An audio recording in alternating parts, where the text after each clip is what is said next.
মেম সাহেব, তোমার টলিটা বয়ে দেবো? বয়ে দিবি? কত দিতে হবে? আমাকে কিছু দিতে হবে না, আমি দুদিন ধরে কিছু খাইনি। তোমার বাড়িতে নিয়ে গিয়ে আমাকে দুটো ভাত দেবে? আচ্ছা ঠিক আছে, চল। দুদিন খাসনি কেন? তোর স্বামী নেই? আমার স্বামী ছিল, আমার একটা ছোট্ট মেয়েও ছিল, 2-1 পা করে হাঁটতো। আজ থেকে 20 বছর আগে আমার স্বামীর কথার অবাধ্য হয়ে আমি একটা মেলায় গিয়ে আমার মুন্নিকে হারিয়ে ফেলি। সেই ছোট্ট মেয়েটাকে আমরা বিদেশে পড়তে পাঠিয়েছিলাম, বলো আজ 20 বছর পর বাড়ি ফিরছে। তারপর আমার স্বামী আমাকে ঘর থেকে বের করে দিয়ে বলে, যতদিন না মুন্নিকে খুঁজে পাবো ততদিন আমি ঘরে উঠতে পারবো না। ওই তো শালি নিয়েছে। এটা আরে দেখ, নোংরা ধুলো ময়লা কাপড়ে ভিখারিটা ঘরে উঠেছে।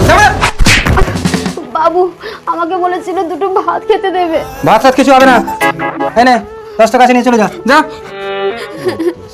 মাকে ভালোবাসলে লাইক করো, বাবাকে ভালোবাসলে সাবস্ক্রাইব করো, বাবা মা দুজনকেই ভালোবাসলে কমেন্টে অবশ্যই একটু লাভ ইমোজি দিয়ে যাবে। শালিনী, বাবা, আমি এয়ারপোর্ট থেকে নেমে ট্যাক্সি করে বাড়ি এলাম, তুমি একটা কাউকে পাঠাওনি? এই ব্যাগ নিয়ে কি আমি পারি একা? কেন? আমি তো ছেলেকে পাঠিয়ে দিয়েছিলাম। দাদা, দাদা বড় হয়ে গেছে? হ্যাঁ, এই প্রশ্ন। আমার দাদা, তোরা আমাকে নিতে গিয়ে আই লাভ ইউ বলছে, আমি তোকে থাপ্পড় মেরে দাঁড়িয়ে দিলাম। কেন? ওর সাথেই তো তোর বিয়ে হবে। বাবা, ভাই বোনে বিয়ে করবো নাকি? না, তোর ভাই বোন না, ও তোর দাদা না। বাবা, হ্যাঁ, আজ থেকে 20 বছর আগে তোকে আমি একটা মেলায় কুড়িয়ে পেয়েছিলাম। আজ থেকে 20 বছর আগে? তার মানে ওটা আমার মা ছিল?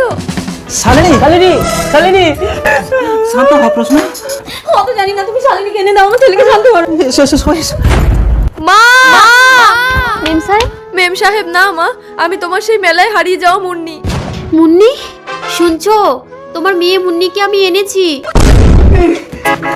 বাবা, শালিনী, ওই তো শালিনী আপনাদের মেয়ে।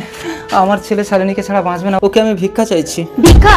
আমি না খেতে পেয়ে আমি আপনাদের বাড়িতে দুটো ভাত ভিক্ষা চেয়েছিলাম, দিয়েছিলেন? আমাকে ধাক্কা দিয়ে বের করে দিয়েছিলেন। এখন আমি যদি আপনাদেরকে ধাক্কা দিয়ে বের করে দিই?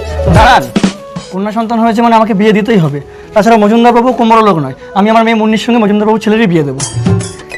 আমি রাজি। দেখেছেন, অর্থের অহংকারে কখনো কাউকে তুচ্ছ ভাবা উচিত নয়।